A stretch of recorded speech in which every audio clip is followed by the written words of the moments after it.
வணக்கம் வாசகர்களே. இன்று நாம் கேட்கப் போகும் கதை புதுமைப்பித்தன் 1943ஆம் ஆண்டு எழுதியது. கடவுளும் கந்தசாமி பிள்ளையும். மேலகரம் மே. க. ராமசாமி பிள்ளை அவர்களின் ஏக புத்திரனும் செல்லப்பா என்பவருமான மேலகரம் மே. க. ரா. கந்தசாமி பிள்ளை அவர்கள் பிராட்வேயும் எஸ்பிளனேடும் கூடுகிற சந்தியில் ஆபத்தில்லாத ஓரத்தில் நின்று கொண்டு வெகு தீவிரமாக யோசித்துக் கொண்டிருந்தார்.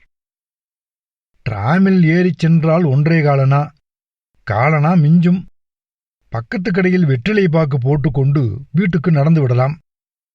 பஸ்ஸில் ஏறி கண்டக்டரை ஏமாற்றிக் கொண்டே சென்ட்ரலை கடந்துவிட்டு அப்புறம் டிக்கெட் வாங்கி திருவல்லிக்கேணிக்கு போனால் 1/2 கப் காபி குடித்துவிட்டு வீட்டுக்கு போகலாம்.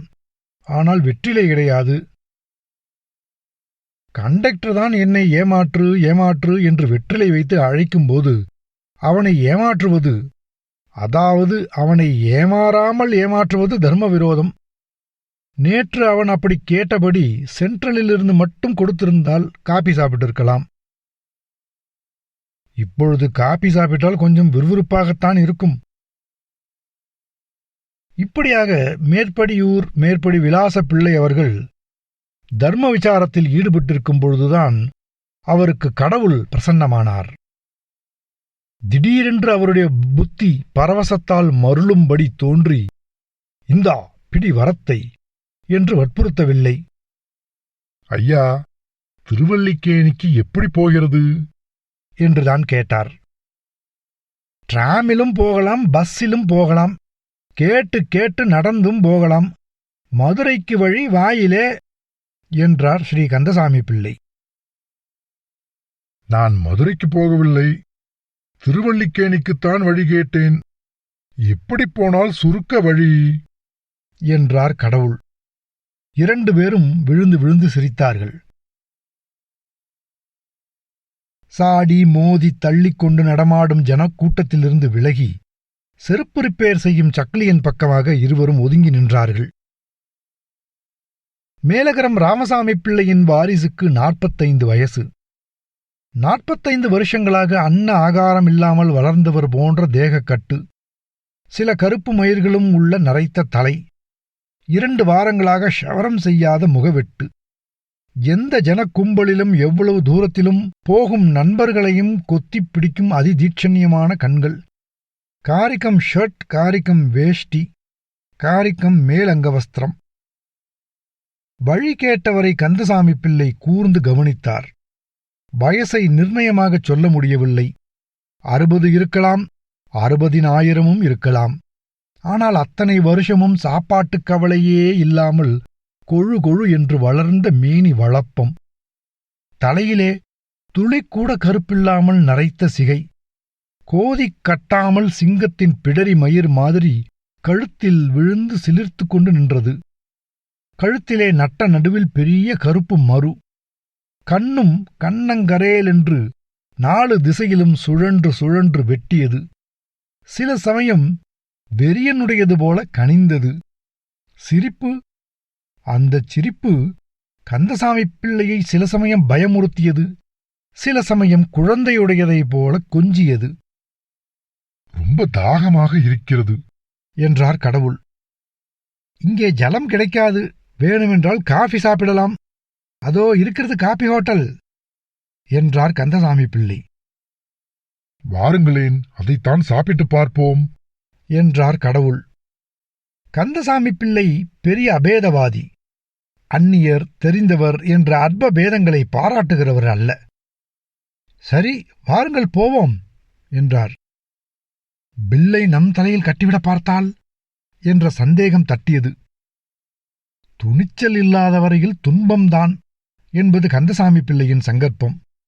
இருவரும் ஒரு பெரிய ஹோட்டலுக்குள் நுழைந்தனர். கடவுள் கந்தசாமி பிள்ளையின் பின்புறமாக ஒண்டிக்கொண்டு பின்தொடர்ந்தார். இருவரும் ஒரு மேஜை அருகில் உட்கார்ந்தார்கள். பையனுக்கு மனப்பாடம் ஒப்பிக்க இடம் கொடுக்காமல், சூட ஸ்ட்ராங்கா 2 கப் காபி என்று தலையை உலுக்கினார் கந்தசாமி பிள்ளை. தமிழை மறந்து விடாதே, 2 கப் காப்பிகள் என்று சொல் என்றார் கடவுள்.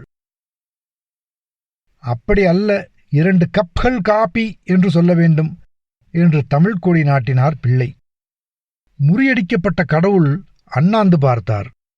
நல்ல உயரமான கட்டிடமாக இருக்கிறது, வெளிச்சமும் நன்றாக வருகிறது என்றார்.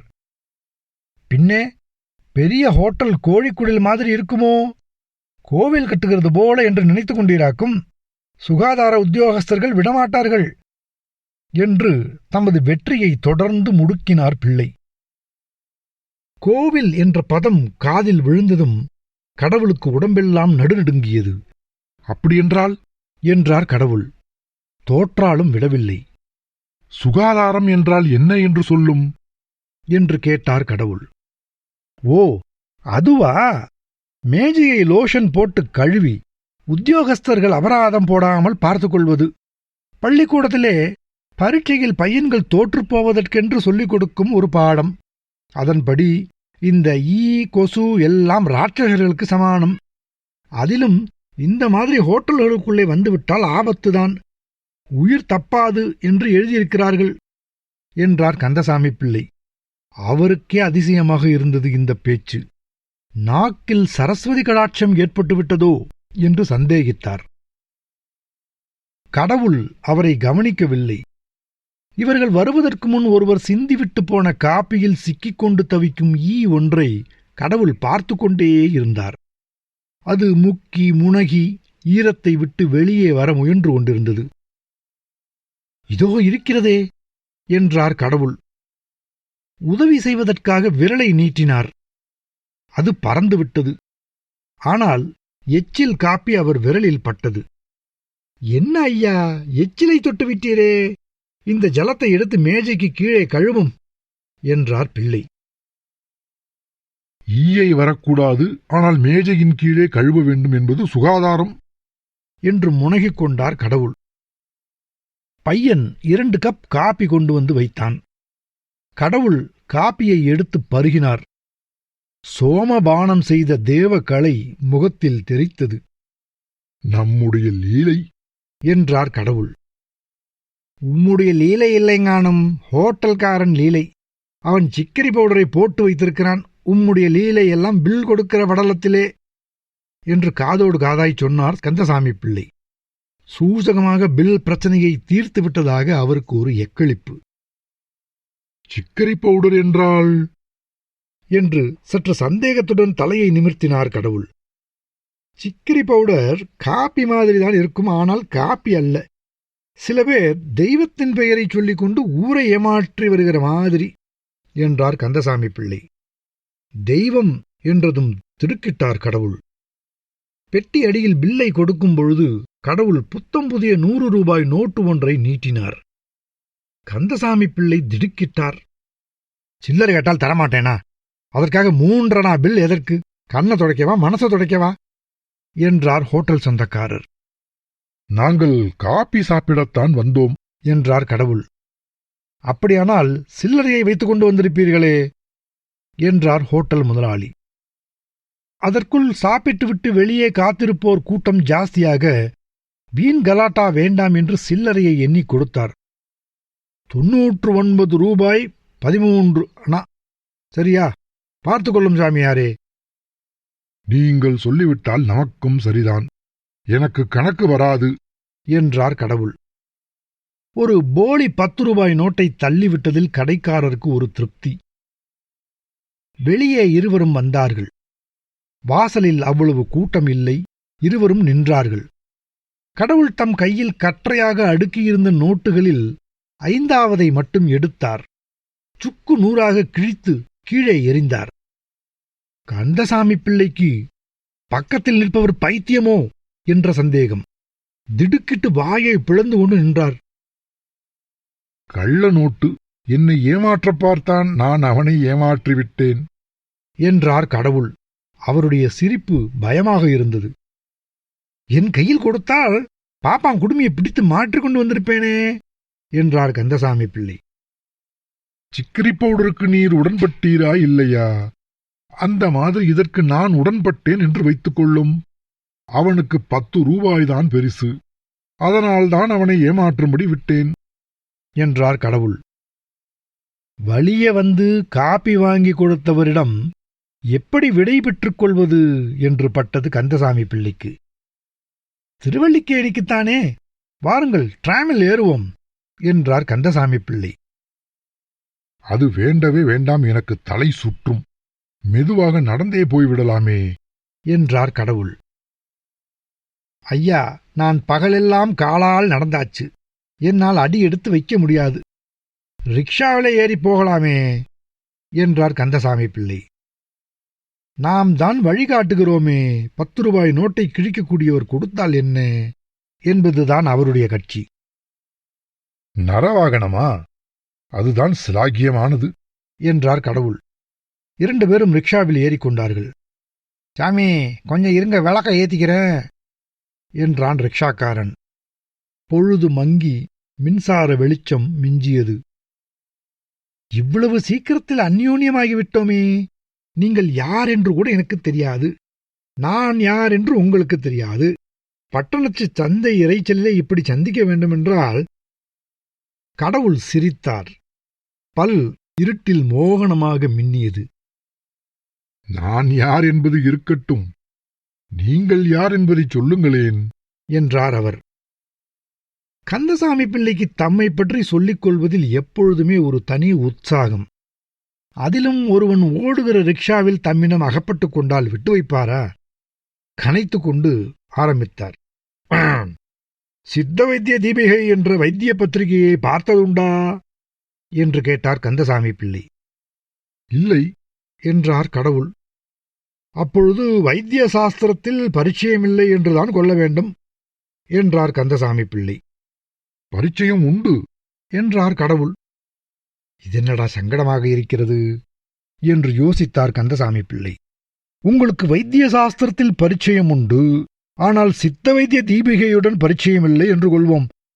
அப்படியாயின் உங்கள் வைத்திய சாஸ்திர ஞானம் பரிபூர்ணம் ஆகவில்லை. நம்மிடம் 17 வருஷத்து இதழ்களும் பைண்டு வால்யூம்களாக இருக்கின்றன. நீங்கள் அவசியம் வீட்டுக்கு ஒருமுறை வந்து அவற்றை படிக்க வேண்டும். அப்பொழுதுதான்... 17 வருஷ இதழ்களா? 17, 12, 204. கடவுளின் மனசு நடுநடுங்கியது. ஒருவேளை 1/4 வருஷம் ஒருமுறை பத்திரிகையாக இருக்கலாம் என்ற ஒரு அற்ப நம்பிக்கை தோன்றியது. தீபிகை மாதம் ஒருமுறை பத்திரிகை. வருஷ சந்தா உள்நாட்டுக்கு ₹1, வெளிநாடு என்றால் 2.25. ஜீவிய சந்தா ₹25. நீங்கள் சந்தாதாரராகச் சேர்ந்தால் ரொம்ப பிரயோஜனம் உண்டு. வேண்டுமானால் 1 வருஷம் உங்களுக்கு அனுப்புகிறேன், அப்புறம் ஜீவிய சந்தாவை பார்க்கலாம் என்று கடவுளை சந்தாதாரராகச் சேர்க்கவும் முயன்றார். 17 வால்யூம்கள் தவிர இன்னும் ₹25 வாங்கிக் கொண்டு ஓட ஓட விரட்டலாம் என்று நினைக்கிறாரா? அதற்கு ஒரு நாளும் இடம் கொடுக்கக்கூடாது என்று யோசித்துவிட்டு, யாருடைய ஜீவியம் என்று கேட்டார் கடவுள். உங்கள் ஆயுள்தான். என் ஆயுளும் அல்ல, பத்திரிகை ஆயுளும் அல்ல. அது அழியாத வஸ்து. நான் போனாலும் வேறு ஒருவர் சித்த வைத்திய தீபியை நடத்தி கொண்டுதான் இருப்பார். அதற்கும் ஏற்பாடு பண்ணியாச்சு என்றார் கந்தசாமி பிள்ளை. இந்த சமயம் பார்த்து ரிக்ஷாக்காரன் வண்டி வேகத்தை நிதானமாக்கிவிட்டு பின்புறமாக திரும்பி பார்த்தான். வேகம் குறைந்தால் எங்கே வண்டியில் இருக்கிற ஆசாமி குதித்து ஓடிப்போவாரோ என்று கந்தசாமி பிள்ளைக்கு பயம். என்னடா திரும்பி பார்க்கிற? மோட்டார் வருது, மோதிக்காதே, வேகமா போ என்றார் கந்தசாமி பிள்ளை. என்ன சாமி, நீங்க என்ன மனுஷ பிறவியா அல்லது பிசாசுங்களா? வண்டியில ஆளே இல்லாத மாதிரி காத்தாட்டம்ல இருக்கு என்றான் ரிக்ஷாக்காரன். வாடகையும் காத்தாட்டமே தோணும்படி கொடுக்கிறோம், நீ வண்டியை இஸ்துக்குன்னு போ என்று அதட்டினார் கந்தசாமி பிள்ளை. தவிரவும் நான் வைத்திய தொழிலும் நடத்தி வருகிறேன். சித்த முறைதான் அனுஷ்டானம். வைத்தியத்திலே வருவது பத்திரிகைக்கும் குடும்பத்துக்கும் கொஞ்சம் குறைய போதும். இந்த இதழிலே ரசக்கட்டை பற்றி ஒரு கட்டுரை எழுதியிருக்கிறேன். பாருங்கோ, நமக்கு ஒரு பழைய சுவடி ஒன்று கிடைத்தது. அதிலே பல அபூர்வ பிரயோகம் எல்லாம் சொல்லியிருக்கு என்று ஆரம்பித்தார் கந்தசாமி பிள்ளை. ஏதேது மகன் ஓய்கிற வழியாய் காணமே என்று நினைத்தார் கடவுள். தினசரி சராசரி எத்தனை பேரை வேட்டு வைப்பீர் என்று கேட்டார். பெருமையாகச் சொல்லிக் கொள்ளும்படி அவ்வளவு ஒன்றுமில்லை. மேலும் உங்களுக்கு நான் வைத்தியத்தை ஜீவனோபாயமாக வைத்திருக்கிறேன் என்பது ஞாபகம் இருக்க வேண்டும். வியாதியும் கூடுமான வரையில் அகன்றுவிடக்கூடாது, ஆசாமியும் தீர்ந்துவிடக்கூடாது. அப்பொழுதுதான் சிகிச்சைக்கு வந்தவனிடம் வியாதியை ஒரு வியாபாரமாக வைத்து நடத்த முடியும். ஆள் அல்லது வியாதி என்று முரட்டுத்தனமாக சிகிச்சை பண்ணினால் தொழில் நடக்காது. வியாதியும் வேகம் குறைந்து படிப்படியாக குணமாக வேண்டும். மருந்தும் வியாதிக்கோ மனுஷனுக்கோ கெடுதல் தந்துவிடக்கூடாது. இதுதான் வியாபார முறை. இல்லாவிட்டால் இந்த 17 வருஷங்களாக பத்திரிகை நடத்தி கொண்டிருக்க முடியுமா என்று கேட்டார் கந்தசாமி பிள்ளை. கடவுள் விஷயம் புரிந்தவர் போல தலையை ஆட்டினார். இப்படி உங்கள் கையை காட்டுங்கள், நாடி எப்படி அடிக்கிறது என்று பார்ப்போம் என்று கடவுளின் வலது கையை பிடித்தார் கந்தசாமி பிள்ளை. ஓடுகிற வண்டியில் இருந்து கொண்டா என்று சிரித்தார் கடவுள். அது வைத்தியனுடைய திறமையை பொறுத்தது என்றார் கந்தசாமி பிள்ளை. நாடியை சில வினாடிகள் கவனமாக பார்த்தார். பித்தம் ஏறி அடிக்கிறது, விஷப்பிரயோகமும் பழக்கம் உண்டோ என்று கொஞ்சம் வினயத்துடன் கேட்டார் பிள்ளை. நீ கெட்டிக்காரன்தான், வேறும் எத்தனையோ உண்டு என்று சிரித்தார் கடவுள்.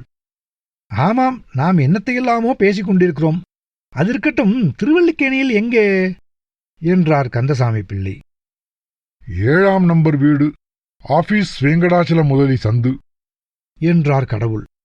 அடடே, அது நம்ம விலாசமாச்சே. அங்கே யாரை பார்க்க வேண்டும்? கந்தசாமி பிள்ளையை. சரியா போச்சு போங்க, நான் தான் அது. தெய்வம்தான் நம்மை அப்படி சேர்த்து வைத்திருக்கிறது. தாங்கள் யாரோ இனம் தெரியவில்லையே என்றார் கந்தசாமி பிள்ளை. நானா? கடவுள் என்றார் சாவகாசமாக, மெதுவாக. அவர் வானத்தை பார்த்து கொண்டு தாடியை நெருடினார். கந்தசாமி பிள்ளை திடுக்கிட்டார். கடவுளாவது வருவதாவது? பூலோகத்தை பார்க்க வந்தேன். நான் இன்னும் சில நாட்களுக்கு உம்முடைய அதிதி. கந்தசாமி பிள்ளை பதற்றத்துடன் பேசினார். எத்தனை நாள் வேண்டுமானாலும் இரும், அதற்கு ஆட்சேபமில்லை. நீர் மட்டும் உம்மை கடவுள் என்று தயவு செய்து வெளியில் சொல்லிக் கொள்ள வேண்டாம். உம்மை பைத்தியக்காரன் என்று நினைத்தாலும் பரவாயில்லை, என்னை என் வீட்டுக்காரை அப்படி நினைத்துவிடக்கூடாது என்றார். அந்த விளக்கு பக்கத்துல நிறுத்துடா என்றார் கந்தசாமி பிள்ளை. வண்டி நின்றது. இருவரும் இறங்கினார்கள். கடவுள் அந்த ரிக்ஷாக்காரனுக்கு பளபளப்பான ஒற்றை ரூபாய் நோட்டு ஒன்றை எடுத்துக் கொடுத்தார். நல்லா இருக்கணும் ஜாமி என்று உள்ளம் குளிரச் சொன்னான் ரிக்ஷாக்காரன். கடவுளை ஆசீர்வாதம் பண்ணுவதாவது? என்னடா, பெரியவரை பார்த்து நீ என்னடா ஆசீர்வாதம் பண்ணுவது என்று அதட்டினார் கந்தசாமி பிள்ளை. அப்படிச் சொல்லடா அப்பா. இத்தனை நாளா காது குளிர மனசு குளிர இந்த மாதிரி ஒரு வார்த்தை கேட்டதில்லை. அவன் சொன்னால் என்ன என்றார் கடவுள். அவன்கிட்ட 2 அணா குறைச்சு கொடுத்து பார்த்தா அப்போ தெரியும் என்றார் கந்தசாமி பிள்ளை. எசமா, நான் நியாயத்துக்கு கட்டுப்பட்டவன், அநியாயத்துக்கு கட்டுப்பட்டவன் இல்ல சாமி. நான் எப்பவும் அண்ணா அந்த லெக்கில தான் குந்திக்கின்னு இருப்பேன், வந்தா கண்ணு பார்க்கணும் என்று ஏற்காலை உயர்த்தினான் ரிக்ஷாக்காரன். மகா நியாயத்துக்கு கட்டுப்பட்டவன் தான் தெரியும் போடா, கள்ளு தண்ணிக்கு கட்டுப்பட்டவன் என்றார் கந்தசாமி பிள்ளை. பாடக வண்டியை இஸ்துக்கிட்டு 4 முச்சூடும் வெளியில ஓடுனா தெரியும். உன்னை என்ன சொல்ல? கடவுளுக்கு கண்ணு இல்ல, உன்னையே சொல்ல வச்சான், என்னையே கேட்க வச்சான் என்று சொல்லிக்கொண்டே வண்டியை இழுத்துச் சென்றான். கடவுள் வாய்விட்டு உரக்கச் சிரித்தார். விழுந்து விழுந்து சிரித்தார். மனதிலே மகிழ்ச்சி, குளிர்ச்சி. இதுதான் பூலோகம் என்றார் கந்தசாமி பிள்ளை. இவ்வளவுதானா என்றார் கடவுள். இருவரும் வீட்டை நோக்கி நடந்தார்கள்.